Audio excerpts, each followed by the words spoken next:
Another cup of tea. Awesome.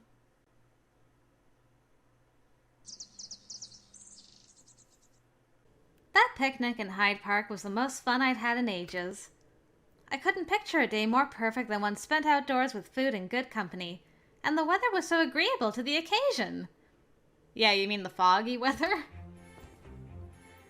I noticed the picnic baskets I had taken with me were still settled out of their usual place and recalled my trip.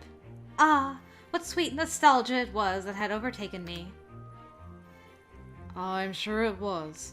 And a good thing these were with you. These baskets were among your mother's most treasured possessions. Did she love picnics as much as I do? I wouldn't say quite as much, no. When she was young, such pastimes were not popular in England. In fact, it's only become something one does very recently. The nobility in her youth considered sitting on the grass with friends whilst eating to be quite vulgar. To sit as a family in one's garden with a table and chairs was practiced, as it still is by many, but anything more than that was certainly not to their taste. I never knew. Mother was a progressive woman in more ways than one, I see. From what I recall, she one day hoped to enjoy a picnic with these very baskets when you were old enough to accompany her. Really? That you've used them and had such fun has, I'm sure, made her very happy up in heaven. There'll be plenty more chances to enjoy picnics with your friends again, too. Oh yes, I would love to go many times more. If I were to ask who your closest friend is, you would say Miss Marple, I suppose. Indeed. She has a brilliant mind. She's kind as any person I've ever met, and, well, simply being with her lifts my spirits. Treasure her, my lady. A friend with whom you feel both affection and admiration is a rare gift worth keeping. I will endeavor to do that. May she always remain a dear person in your life. His piece said, Pendleton gave a brief bow to dismiss himself and took the picnic baskets away. That was a nice little talk with Pendleton. I expected the next day at school to be nothing of note. The picnic was loads of fun, wasn't it? Yes, I couldn't agree more. Marple smiled at me. I know! How would you like to go for another one this Sunday? I wouldn't be opposed to it. Let's go on one where it's just the two of us before it gets too cold. I should like it to be somewhere other than Hyde Park, however. Well, then another place it shall be. I'll start looking. A surge of happiness welled within me to see her so willing to join. Her smile was lovely. I would have to look for a suitable place quickly. And when her pretty smile turned mischievous at my proposal, I let out a giggle in turn. As time went on, we grew closer. Our days together were spent fondly. Some days were but a fine cup of tea and conversation. Others would have us engaged in complex cases, with her as the lead and me as the assistant. Oh, really? A new event was upon us just before the start of the new school term. It's so beautiful here. This way, Marple! Marple and I had come on holiday to the town of Campton, northwest of London. We were to visit the mansion I lived in as a girl. I'm like, that name sounds familiar. Is that where we were raised? In the countryside? Look! There are wild rabbits over there! You find them just about everywhere in this area. I would often chase them around as a child. That sounds like something you would still do, if I'm honest. I would not! You'll not convince me so easily, dear. She then walked off alone. Wait! Marple! These are white clovers, aren't they? Do you know how to make a flower wreath, Emily? No. Do you? Quite well.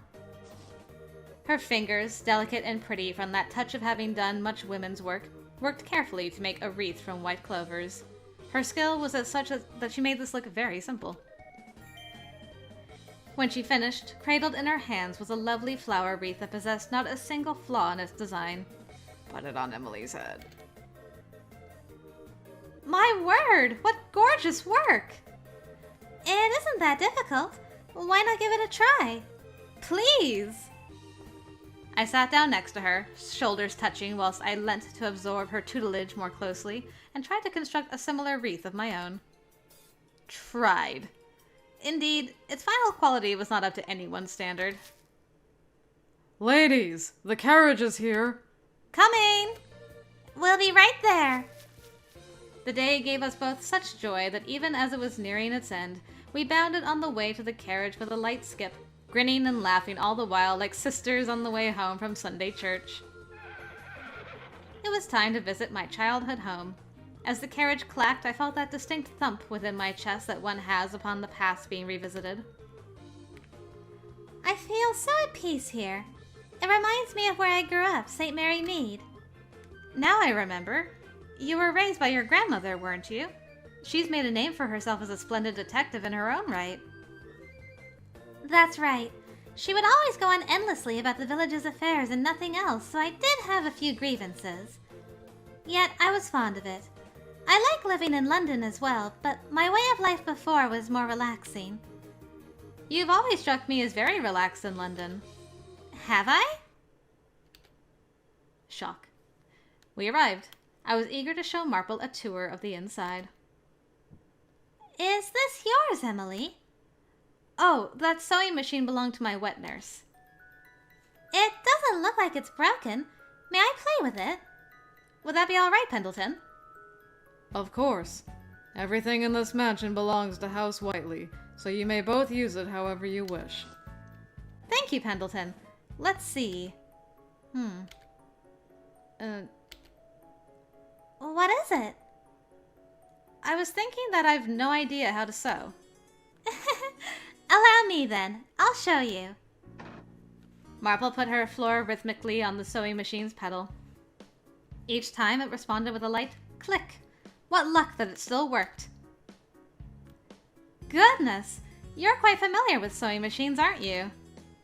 Well, back when I lived in the countryside, I would make dresses for myself. If you've any fabric to spare, I can make us a set of matching placemats.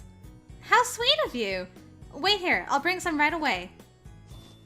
I went to gather some fabric, and Marple set about sewing it into placemats for when we went out on our picnics. Aww, it's pink and blue. So cute. As with all things she did, she spared no effort and made it look easy to do so. The placemats she created were expertly stitched in shape and made ever so adorable with white lace around their edges. What a day this has been! You really can do everything. That's not true. I've never been very good with gardening, you know. I just can't take all those insects. Oh, I'm the same. Seeing all the things you can do makes me wish I had some sort of expertise, though. Here's a thought. What if you learned to bake cakes? If you would permit me to borrow this mansion's kitchen, it would be my pleasure to help. Please do. Might you teach me how to make scones in particular? All right, let's get right to work. We next moved to the kitchen, and she shared with me her grandmother's recipes so that we could make them together. It was with her that I baked my very first scone and prepared apple jam. My, something in here smells divine. Aww, look at them. Doesn't it just? Marple's teaching me how to make them. Pardon me for taking up your kitchen. Oh, and even Pendleton's here. Pendleton peeked into the sink with surprise writ on his face. I never thought the day would come when you would take to baking. Surprise was substituted by suspect as he looked at the freshly baked scones. She's like, meh. They look as delicious as they smell. Am I correct in assuming the somewhat misshapen one is your work, my lady? Mind your tongue! It is my work, and indeed it happens to be misshapen, but I don't think it's terrible for my first try. Pendleton? Yes. What did she do? As Pendleton turned, Marple chanced popping one of the smaller scones in his open mouth. Whoa, aren't you bold? The poor man! It was among the hottest on our tray. Oh god! The revenge of Marple.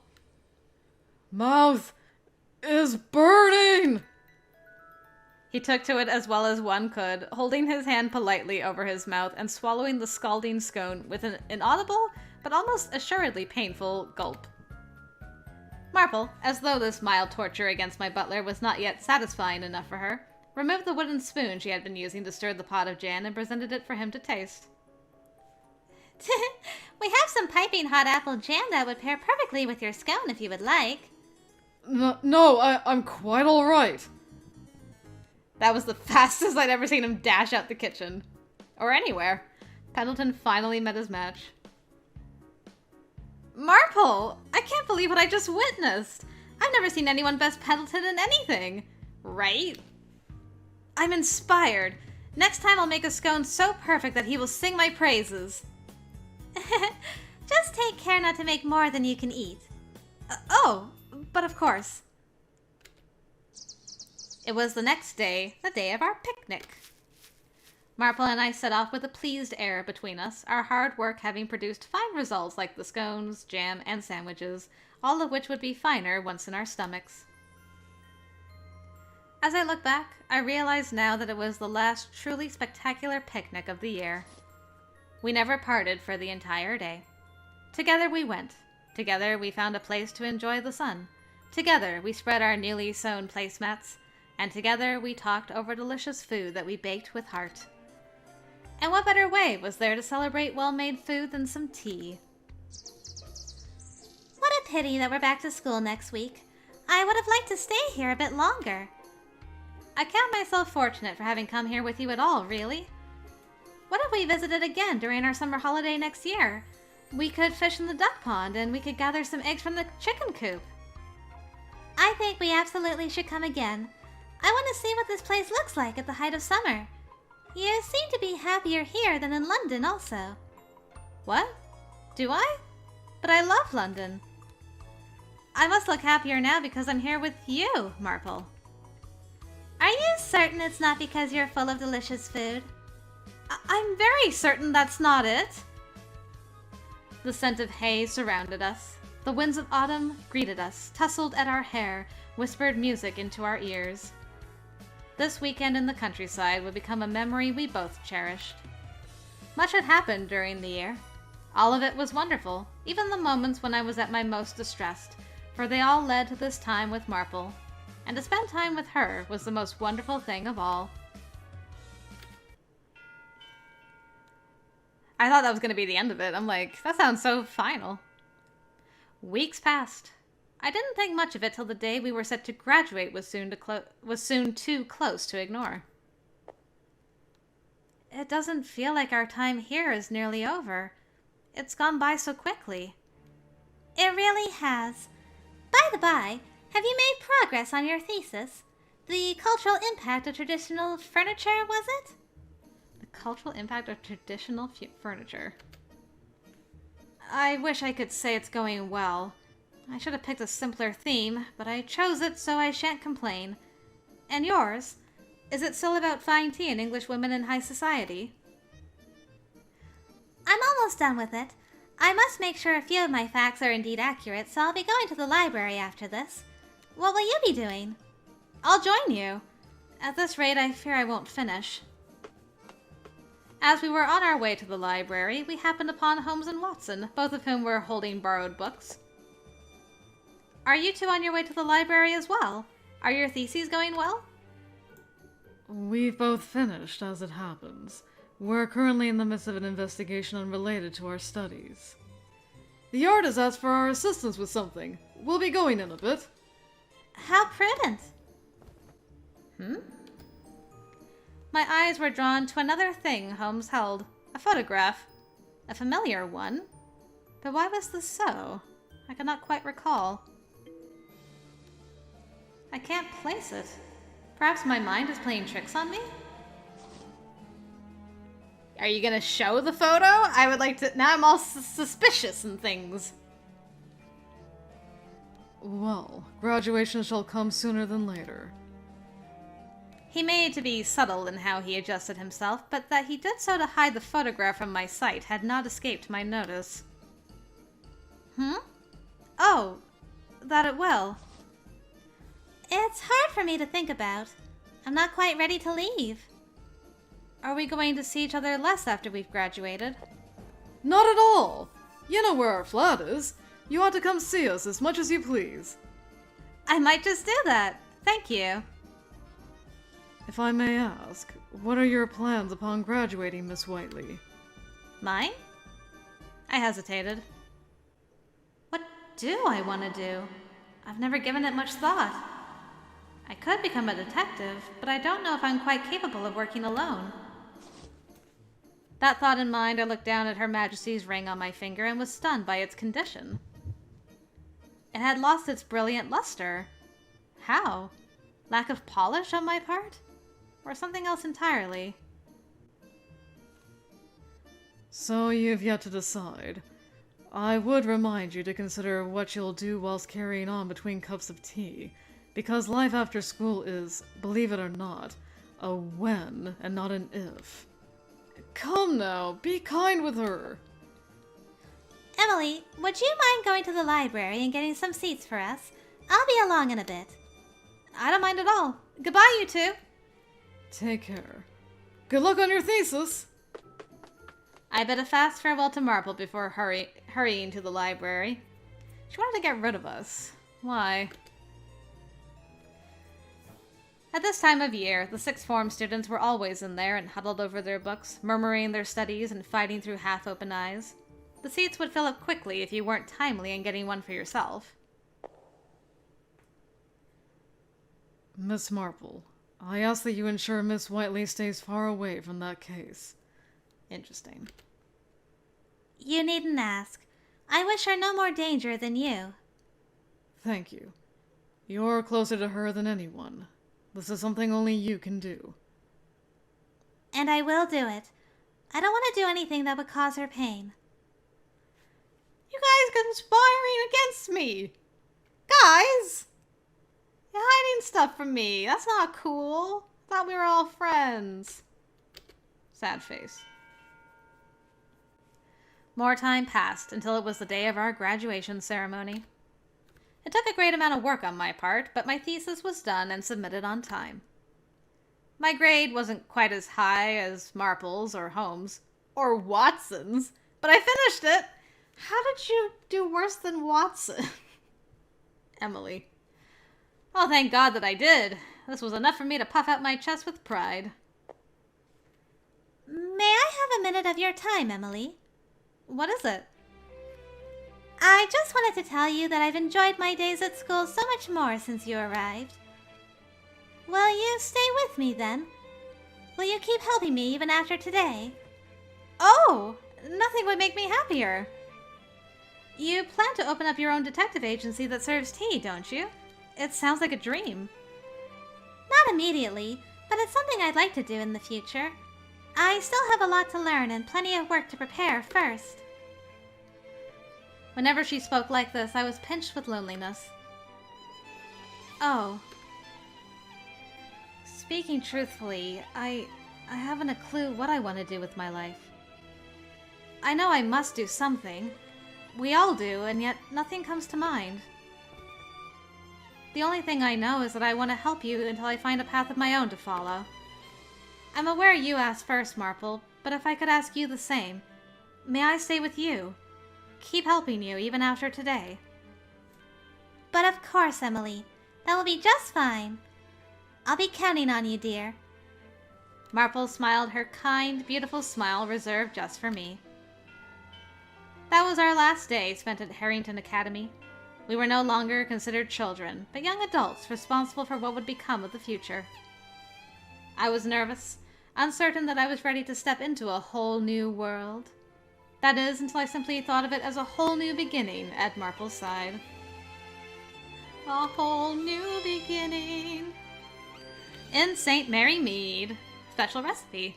Proof of my friendship with Marple. It's a special recipe she inherited from her grandmother. How cute.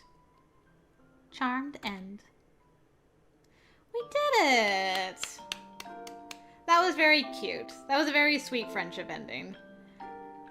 I really liked it. I loved that she didn't abandon us to the fog. I will always love her for that. She also beat Pendleton at his own game, which was awesome to see. See someone get the upper hand on Pendleton. But, I mean, I do appreciate that Marple and Holmes are hiding this case from Emily so she doesn't get hurt. But I really dislike when that happens. When it's like, it's for your own good, dear. Yep, you're hiding stuff from me. I assume it must be the case to do with her parents. Or... yeah, like, the case has something to do with her own which is also something that's weird about this ending for me, is she's like, I don't know what I'm gonna do with myself now. When her goal has always been, I need to solve this ultimate mystery of why my parents were murdered and who did it. And then all of a sudden, she never solved that. But she finishes school and she's like, I don't know what I'm gonna do now. Like, you have graduated as a detective.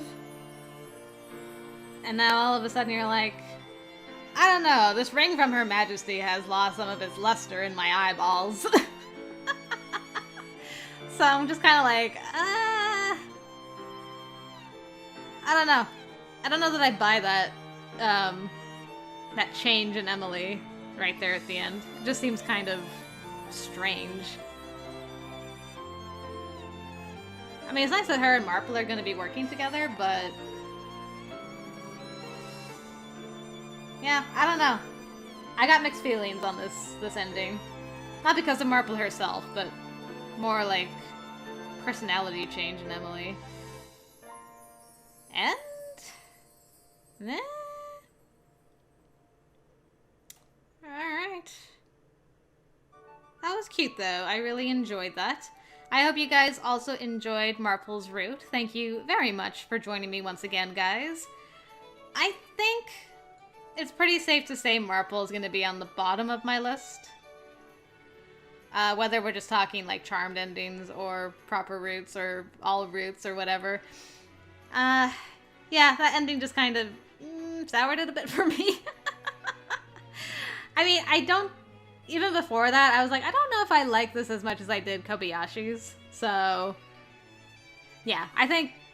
I did really like her, but I don't think she's going to be higher than any of the other guys for me. But I will always love her for never leaving me in the fog and wandering off to die horribly in an alley somewhere, so... excuse me. So for that, at the very least, thank you, Miss Marple. It was a joy getting to spend time with you and be best buds. So, now that we are done with London Detective Mysteria once again, it is time to go back to Magical Diary. And this time we are going to be doing Angela's route.